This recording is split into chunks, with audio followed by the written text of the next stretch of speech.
नमस्कार मेरे प्यारे बच्चों। पुनः आपका एक बार ऑनलाइन स्टडी में हार्दिक अभिनंदन व स्वागत है। पिछली वाली वीडियो में आपने देखा था मानव अधिवास। आज इसी का भाग दूसरा है। उसमें मानव दिवस में अपने मानव दिवस को परिभाषित किया। अस्थायी स्थायी आवास देखा, ग्रामीण दिवस और नगरीय दिवस देखा, दोनों की परिभाषा देखी, ग्रामीण दिवसों के प्रकार देखे, प्रतिरूप देखा, समस्याएं देखी।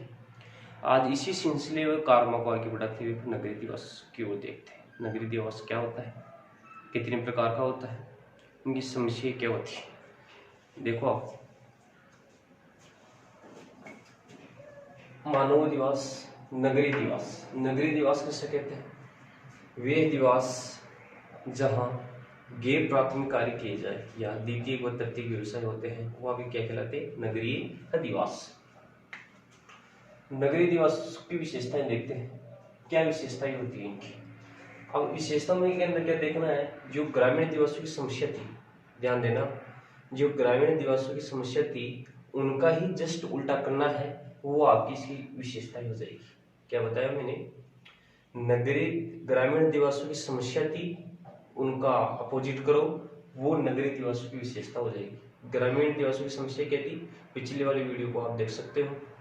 देखो यहाँ विशेषता क्या है? रोजगार की व्यवस्था। वहाँ ग्रामीण दिवस में समस्या क्या थी? रोजगार नहीं मिलना। यहाँ क्या है विशेषता? रोजगार की व्यवस्था। उच्च शिक्षा प्राप्त होना, बड़ी बड़ी यूनिवर्सिटी, बड़ी बड़ी कॉलेज, बड़ी बड़ी इंस्टीट्यूट आज नगरों के अंदर है। सार्वजनिक साधन, आपके यातायात के साधन, मेट्रो है, ट्रेन है, रोडवेज है, एरोप्लेन है, ये सभी सुविधाएं कहाँ मिलती है? नगरों के अंदर। चिकित्सा, बड़े बड़े चिकित्सा, विद्युत, आपकी विद्युत जैसी समस्या, मतलब विद्युत आपके 24 आवर्स आती है, ग्रामीण के अंदर नहीं आती। यहाँ आप ग्रामीण इनकी क्या देख रहे थे, इनका उल्टा करो। ग्रामीण दिवस की समस्या, रोजगार उपलब्ध नहीं होना, उच्च शिक्षा नहीं होना, सार्वजनिक साधनों का अभाव होना, चिकित्सा की समस्या होना, विद्युत की समस्या होना, ये इनकी क्या होगी मेरे प्यारे बच्चों? विशेषता है। आगे देखो, नगरीय दिवसों का वर्गीकरण। नगरीय दिवसों का वर्गीकरण, वहां नगरीय दिवसों के प्रकार देख रहे थे, यहाँ वर्गीकरण देखो आप। जनसंख्या के आकार के, नगरीय दिवसों का जो वर्गीकरण है अपन 4 आधार पर करेंगे। जनसंख्या के आकार के आधार पर, व्यावसायिक संस्था के आधार पर, आपके प्रशासन के आधार पर और आवश्यक उद्देश्यों के आधार पर। सबसे पहले देखते हैं जनसंख्या का आकार। जनसंख्या आकार का मतलब कि किसी नगर के अंदर या किसी क्षेत्र के अंदर कितनी जनसंख्या हो जब उसको आपके नगर का दर्जा दिया जाए। तो अलग अलग देशों के अंदर अलग अलग है। अधिकांश देशों में इसका प्रयोग किया जाता है। डेनमार्क, स्वीडन, फिनलैंड, यूरोप के देश है। यहाँ अगर 250 लोग रहते हैं तो उसे क्या बोला जाता है? नगर। कनाडा जैसे अमेरिका के देशों में आपके 1000, अर्जेंटीना जैसे देशों में 2000 और जापान और संयुक्त राज्य अमेरिका जैसे उनमें 3000 और भारत जैसे देशों के अंदर आपकी 5000 से अधिक जनसंख्या रहती है तो उसे क्या बोला जाता है? जनसंख्या। उसे क्या बोला जाता है? नगर। किसके आधार पर? जनसंख्या के आकार के आधार पर। लेकिन भारत के अंदर शर्त और भी है, या जनसंख्या घनत्व भी होना चाहिए, उच्च जनसंख्या घनत्व भी होना चाहिए। व्यावसायिक संस्था के आधार पर अपन ने प्रारंभ में देखा था कि वह क्षेत्र जहां गैर प्राथमिक कार्य किए जाते हैं या द्वितीय तृतीय व्यवसाय किए जाते हैं, वो अभी क्या कहलाते हैं? नगर। तो इटली जैसे देशों के अंदर 50% या अधिक जनसंख्या गैर प्राथमिक कार्यों में क्या होनी चाहिए? संलग्न होनी चाहिए। भारत में भी इसी प्रकार से है कि प्राथमिक द्वितीय व तृतीय कार्यों में क्या होना चाहिए? संलग्न। वो अभी किस में आते हैं? व्यवसायिक संरचना में। प्रशासन के आधार पर देखते हैं। प्रशासन, कुछ देशों में प्रशासन का अच्छे का भी सहारा लिया जाता है। भारत में नगर पालिका, नगरों के अंदर नगर पालिकाएं होती है, छावनी बोर्ड होते हैं, नगर परिषद होती है। तो ये प्रशासन के आधार पर, ब्राजील के अंदर इस प्रकार का सिस्टम होता है। तो ये किसके आधार पर? प्रशासन के आधार पर। आवश्यक दशाओं के आधार पर कुछ ऐसे नगरीय आवश्यक दशाएं होती है, जैसे औद्योगिक हो, उद्योग हो, वो नगर हो जाएगा। बंदरगाह है, वो नगर हो जाएगा। उच्च शिक्षा के वाले क्षेत्र है, वो क्या हो जाएंगे? नगर हो जाएंगे। तो ये क्या है? आवश्यक दशाओं के आधार पर। मेरे प्यारे बच्चों, आगे देखो आप, नगरीय दिवसों के प्रकार। तो नगरीय दिवसों के प्रकार 4 होते हैं। नगर, महानगर, वर्त नगर व सन्नगर। क्वेश्चन आ सकता है कि नगरीय निवासों के कितने प्रकार होते हैं। तो नगरीय निवासों के कितने प्रकार होते हैं? 4। नगर, महानगर, वर्तनगर, सन्नगर। सबसे पहले देखते हैं नगर। 1 लाख से अधिक किंतु 10 लाख से लाख वाली जनसंख्या को क्या बोला जाता है? नगर। मतलब 1 लाख से लेकर 10 लाख के बीच में जो जनसंख्या होगी किसी क्षेत्र की, उसे क्या बोला जाएगा? नगर। जैसे भारत में बीकानेर है, इस प्रकार की। और साथ में क्या होना चाहिए? 50% से अधिक गैर कृषि कार्य या प्राथमिक कार्यों करने चाहिए। मतलब 1 लाख से अधिक किंतु 10 लाख के से कम, वहां जनसंख्या वाले को क्या बोला जाता है? नगर। और 50% से अधिक जनसंख्या किसमें हो?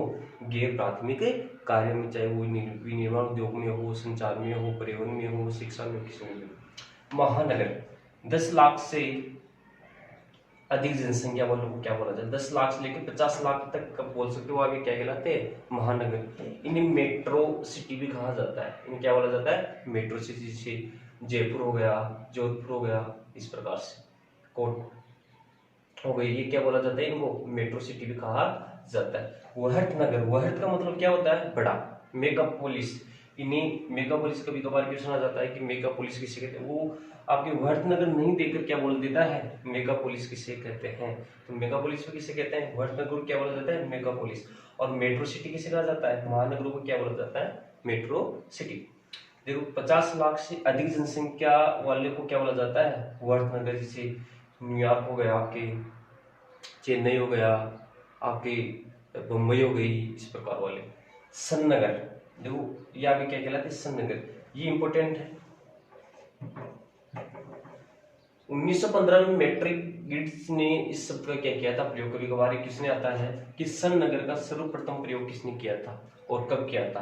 तो सन्नगर का सबसे पहले प्रयोग किसने किया था? मैट्रिक गिड्स ने। और कब किया था? 1915 को। तो इसमें क्या होता है कि बड़े बड़े वहट नगर से भी बड़े हो, जैसे लंदन हो गया, न्यूयॉर्क हो गया, टोक्यो हो गया, बीजिंग हो गया, इस प्रकार के जो होते हैं वो आगे किसमें आते हैं? सन्नगर में। अब नगरों की समस्या तो होती होगी। नगरीय दिवस देखा था, ग्रामीण दिवस में अपने ग्रामीण दिवस की समस्या देखी थी। तो आपके नगरों के अंदर भी क्या होती है मेरे प्यारे बच्चों? समस्या होती है। क्या समस्या होती है? वहाँ जनसंख्या का दबाव बढ़ता है। जनसंख्या अधिक होती है तो जनसंख्या क्या बढ़ता है? दबाव बढ़ता है। जनसंख्या घनत्व बढ़ता है। गंदी बस्तियां आज अपन देखते हैं विश्व की या भारत की अधिकतर जो गंदी बस्तियां वो आपके कहाँ है? नगरों के अंदर। और एशिया की सबसे बड़ी जो गंदी बस्ती है वो आपके कौन सी है? धारावी गंदी बस्ती। वो देखेंगे अपन अभी इसी लेसन में।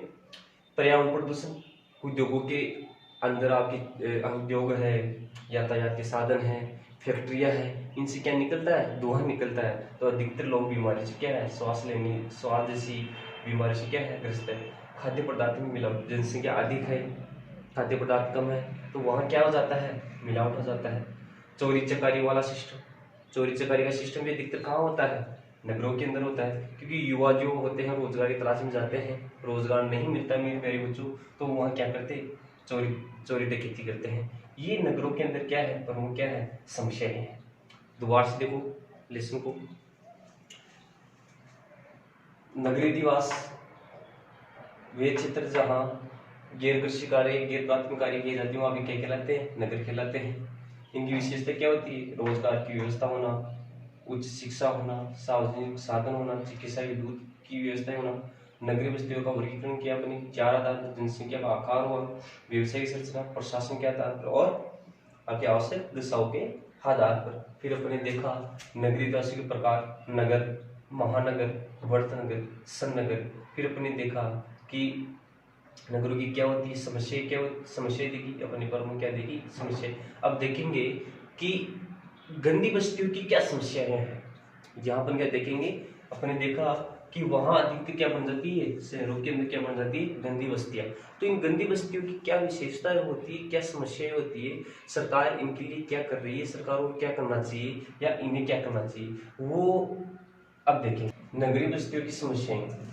अब वहाँ समस्या क्या होती है? नगरीय बस्ती अपने देखा था, नगरीय कच्ची बस्तियां, कि वहाँ पहली समस्या क्या होती है? सड़कों का अभाव होता है। बस्तियों के अंदर कोई किसी प्रकार की सड़कें नहीं होती, कच्ची सड़कें होती है, पक्की सड़कें नहीं होती है।